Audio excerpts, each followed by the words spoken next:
Donald Trump ఈ పేరు వినగానే ఒక కాంట్రవర్సీ. 2016లో ఆయన అమెరికన్ ప్రెసిడెంట్ అయ్యారు. అసలు అమెరికన్ ప్రెసిడెంట్గా ఆయన ఎలక్షనే చాలామంది అంటారు ఇది ఒక పెద్ద ఫ్రాడ్ అని. ఆపరేషన్ లక్తా అని చెప్పి రష్యా అమెరికన్ ప్రెసిడెంట్ ఎలక్షన్లో ఇంటర్ఫియర్ అయిందని, తద్వారా డొనాల్డ్ ట్రంప్ గెలిచాడని అంటారు.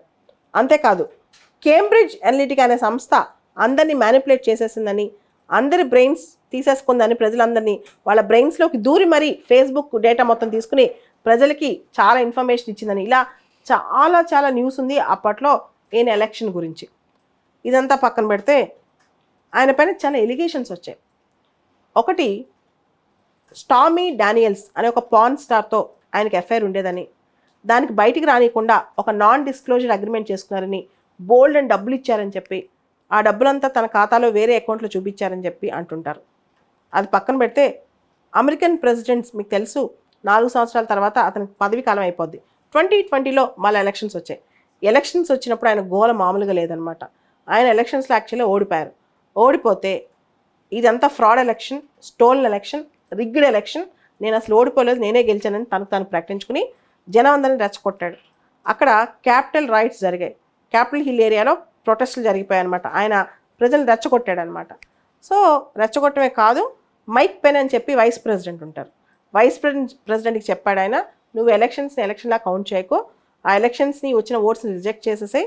ఎందుకంటే అక్కడ సెరిమోనియల్గా వైస్ ప్రెసిడెంట్ డిక్లేర్ చేయాలి ఎవరెవరు ఏ స్టేట్ నుంచి ప్రెసిడెంట్కి ఎన్ని ఓట్స్ వచ్చాయని చెప్పి. అది మొత్తం ఫ్రాడ్ అని చెప్పమని చెప్పాడు. చివరికి మైక్ పెన్స్కి స్పైన్ ఉంటే నా ఎలక్షన్ నన్ను గెలిపిస్తాడు, లేకపోతే నన్ను ఓడిస్తాడని కూడా ఇలాంటి స్టేట్మెంట్లు కూడా చాలా ఇచ్చేశాడు. ఇవన్నీ పక్కన పెడితే ఈయన ఇంకా చాలా చాలా ఫినాన్షియల్ ఫ్రాడ్స్ ఇలాంటివి చాలా అందరూ తెలిసే ఉంటుంది. ట్రంప్ పెద్ద బిజినెస్ మ్యాన్ కూడా. ఈయన పైన చాలా కేసులు ఉన్నాయి.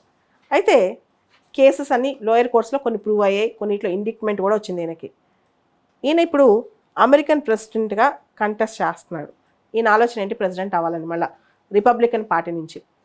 కింద కోర్టులో ఉన్న కేసులు సుప్రీంకోర్టులో అప్పీల్కి వెళ్ళినప్పుడు సుప్రీంకోర్టు ఈ రోజున 6-3 జడ్జ్మెంట్, 6 జడ్జిలు ఒకవైపు, 3 జడ్జిలు ఇంకోవైపు అనమాట.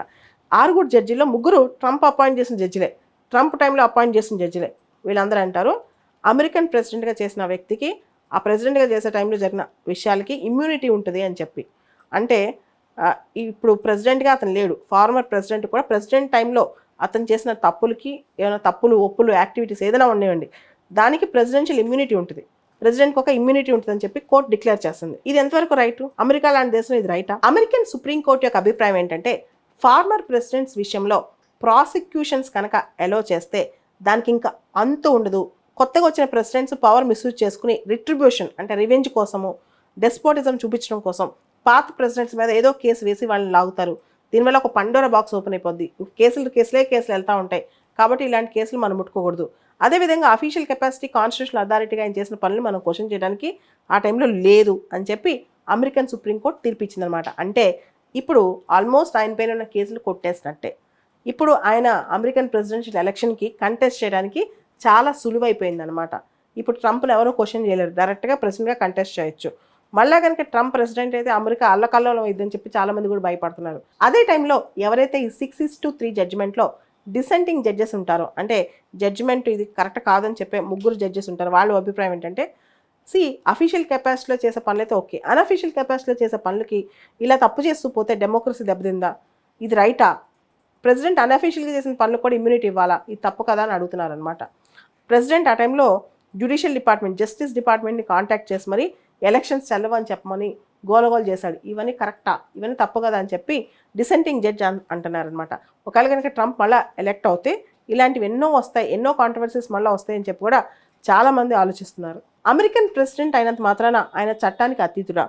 ఈజ్ హీ అబోవ్ ద లా?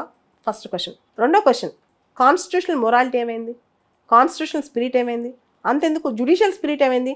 అంటే వాళ్ళు సుప్రీంకోర్టు జడ్జెస్ అయినంత మాత్రాన వాళ్ళు ఇష్టం వచ్చినట్టు ఇట్లా ప్రెసిడెంట్ ఈజ్ అబోవ్ లా అని జడ్జ్మెంట్ ఇవ్వచ్చా, ప్రెసిడెన్షియల్ ఇమ్యూనిటీ ఉంటుందని జడ్జ్మెంట్ ఇవ్వచ్చా? ఇది ఇంకో క్వశ్చన్ అనమాట. Is American president a king above the law? ఏ లా ఆయనకు వర్తించదా? ఇది బ్యాడ్ ప్రెసిడెంట్ అవుతుంది కదా. వచ్చే రోజుల్లో వచ్చే అమెరికన్ ప్రెసిడెంట్స్ ఏ తప్పు చేసినా వాళ్ళకి ఇమ్యూనిటీ ఉంటుందా, ఈ మినహాయింపు ఉంటుందా? ఇవన్నీ it sets a bad president కదా. ఇలా చాలామంది క్వశ్చన్ చేస్తున్నారు. భారతదేశంలో మనం గమనిస్తే మన రాజ్యాంగంలో ఆర్టికల్ 361 ఉంది. ఈ 361 provides constitutional shield for president and governors. ప్రెసిడెంట్కి గవర్నర్స్కి రాజ్యాంగ కవచం ఒకటి ఉంటుంది అనమాట. వాళ్ళు ఆఫీస్లో ఉన్నప్పుడు వాళ్ళకి ఏ విధమైన అరెస్టులు ఉండకూడదు. సో ఇక్కడ క్వశ్చన్ రూల్ ఆఫ్ లా, చట్టం ముందు అందరూ సమానులే కానీ కొందరు చట్టాలకు అతీతమా? ఇదే question, $1 million question. Donald Trump తను అధికారంలో నిలబెట్టుకోవడానికి, తన అధికారం తను ఉంచుకోవడానికి, కంటిన్యూ చేసుకోవడానికి, అధికార కాంక్ష కోసం ఆయన చేసిన అల్లర్లు డెమోక్రటిక్ యాక్ట్ కింద వస్తాయా? డెమోక్రటిక్ ఇది ఎలా కరెక్ట్? ఇది డెమోక్రటిక్ మిస్యూజ్ ఆఫ్ పవర్ కాదా? మరి దీన్ని నువ్వు అఫీషియల్ యాక్ట్ కింద ఎలా తీసుకొస్తావు? ఇది తప్పు కదా?